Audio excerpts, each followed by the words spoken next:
Yeah, yeah.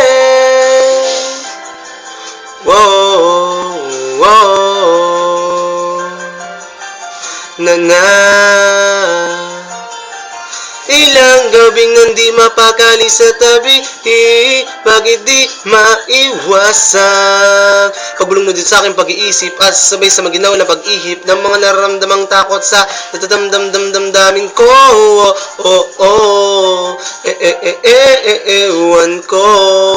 Masakit man na makita na ko ang mga dahilan ng mga kaluhat, kalungkot sa bawat lumipas sa panahon na tayo magkasama man o hindi ko maiwas.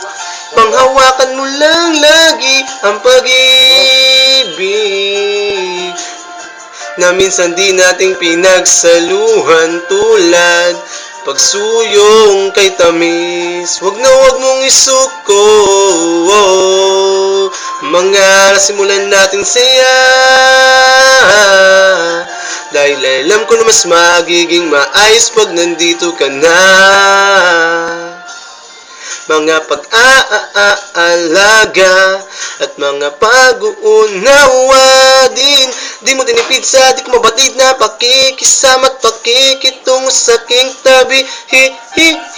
Dispensa sa palaging pagiging negatibo ng utak ko. Malakas ang tama to nga dapat nga gawin sa tuwing binabalot na laman ng dungkot at puot. Ang sagot ay ano na anong ding sadyang sa dami ng mga sablay. Di ko na lang kung paano to gamutin. Panghawakan mo lang lagi ang pag-ibig na minsan di natin pinagsaluhan, tulad ng pagsuyong kay tamis. Wag mong isuko, mga simulan nating saya, dahil alam ko na mas magiging maayos pag nandito ka na. Yeah.